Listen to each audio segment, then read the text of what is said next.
Thank you. So no problem, I guess. Or JDK can do what he wants to do. Alright, hey you guys. That's your favorite talking. I'm sorry, you were talking as I hey you guys. Oh, no. I'm sorry. My heart's pumping. I can't believe I'm here for you guys. You know, you guys are I grew up watching you guys,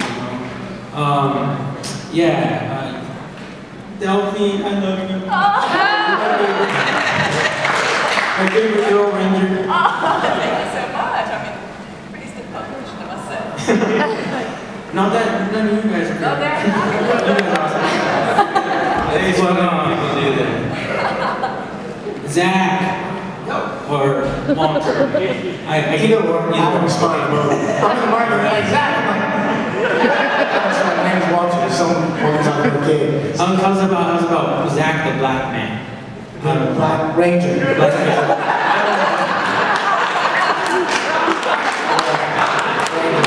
I'm sorry, I just said it Anyway, yeah, you're original, you are awesome, and one thing I gotta point out though, I was recently watched the when Green Ranger loses his powers to that turban shell. And the beginning of the episode starts with you and Billy in high school. Okay. I don't know what the style was in the 90s. I mean, I don't know what was up with that. But if you go back and look at yourself, I don't want to embarrass you, but you kind of, I don't know, you had a blouse. I don't know. It looks like you came to the Herron Disney is what you said. Let me go talk to the black lady who was wearing a blouse. I don't know what the style of the 90s was, but that was kind of a little too fruity. It's all okay. It's all good. You know what? It was a style choice given by the wardrobe department. I probably didn't have much to do with it. They said, wear this. And I was like, I might have been like, but yeah, I blame them. Okay, I have nothing against you. It's them. Wait, y'all. He didn't want me to wear it. So you were okay with the fish head brain thing and the gold bowling boots, and I said thank you for that, by the way. But you were not okay with the dude with the blouse? It's not that I'm not okay. It's just, it was a little weird. I know the 90s was kind of weird, you know. So I just wanted to, I don't know. If you thought the 90s were weird, you should have been around in the 60s. Good questions. All right, next one. Hey, you know, real quick, I just want to break. You guys notice this lovely young man that just snuck in behind me. Why don't you introduce yourself? Hey guys, how you doing? Cody, I played Young in the Rangers back in Times 3.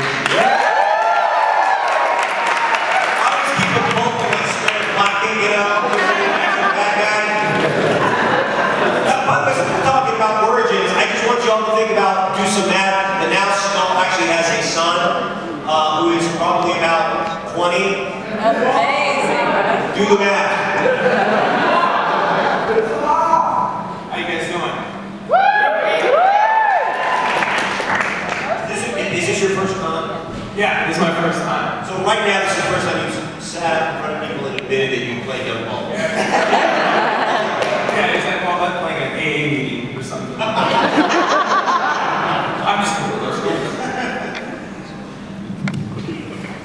Okay, so first of all, I just want to say, I know that there was a lot of tough moments when you were filming the show, you know, or creating the show, but I just want to thank you so much for making it. I really love the show, and I love all of you guys, so thank you so much for that. And we thank John Stewart for that. He's the one who did the show. Thank you.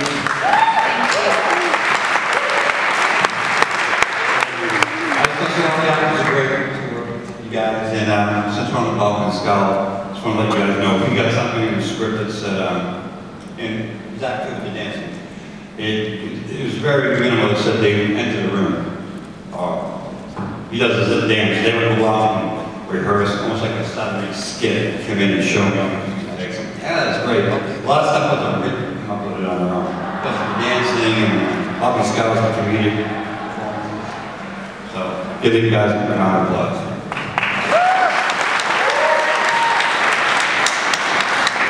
Well, now, I ask you, John, since you were there at the time, we were kind of inventing the world. Right. What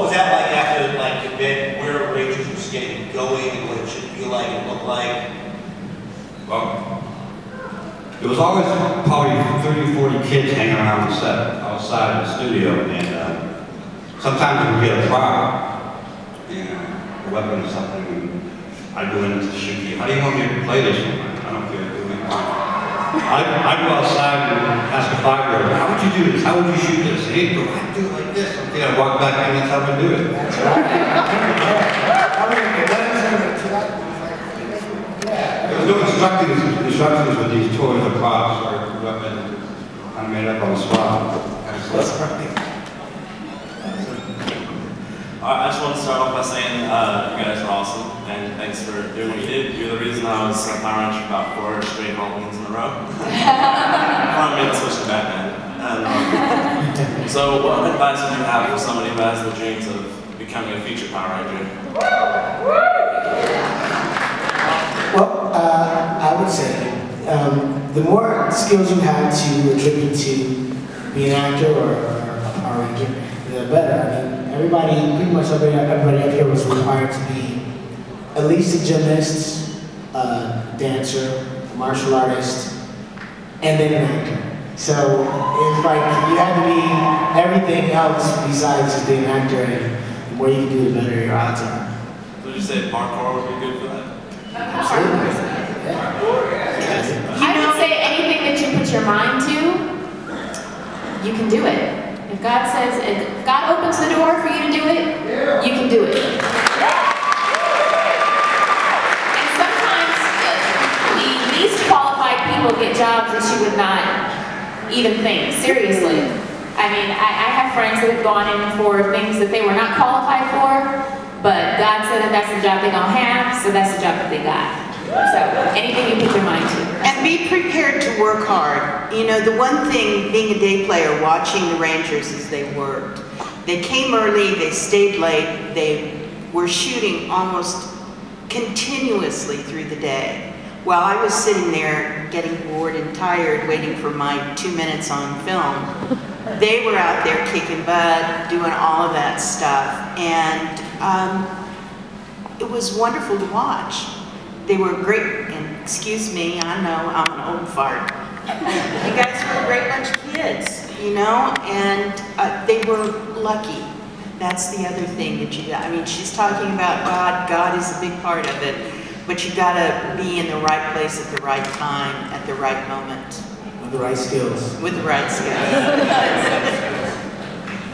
that's the way it works, guys. They literally pull through, but quite frankly, I know for a fact I got cast almost by accident because they were getting rid of the previous skull, and they went through people who had previously auditioned and went, this guy's ugly, this guy's ugly, this guy's ugly, this guy's ugly, these guys are great, pick these guys.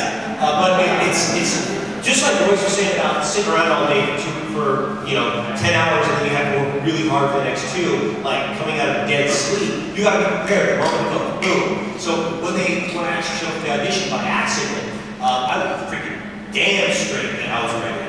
You know what I'm saying? Plus, one more thing I'll say. If you're going to be an actor, and you find other actors that look like you, which they will, you need to destroy them immediately. Thank you. But not for nothing, but I mean, Jason is actually a comedic genius as far as I'm concerned. He's always entertaining. I mean, he's a great, obviously, MC. So I think also the fact that these people are so multi-talented. I mean, Alan, song and dance man, writes his own material, incredible. I mean, seriously, everybody on this panel, multi-dimensional, not just one thing, not just an actor. I mean, you really, hone your skill, really study hard, and if you want to be on the Power Rangers or any such show, really, you have got to have those physical skills, right? I mean, these guys are tops, incredible. Somersaults, backflips, unbelievable performance.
y'all are going to hear it all day long. Thank you for coming. We love you all. And I just wanted to ask, last Power Morphicon, Narvy, you and Jason David Frank spent a little time between their panels telling some stories about being in the desert with Johnny. And I wanted to hear Johnny's side of these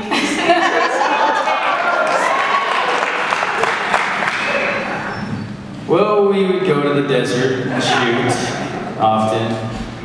Narvy and I, we would go ghost town hunting, looking for ghost towns. I'm trying to think of, okay, Jason Frank, he had all kinds of guns that were illegal. No joke, he had his stuff that you weren't supposed to have, he had. And we went to the desert, and I remember this one time that he came out, it might have actually been the first time or the second time we went out there, and he had this flare gun. And we were out in the desert, and there's nobody around, and it's really late, and we're and this is after we've shot everything we could shoot, and we've shot coins and cactus and creatures, and there's this flare gun. We're like, dude, how does this work? And then he's like this. And we watched it, and it's like, wow. It goes up there, and it's like, what? And it starts falling. We're like, hey, what's this supposed to go out? It's supposed to stay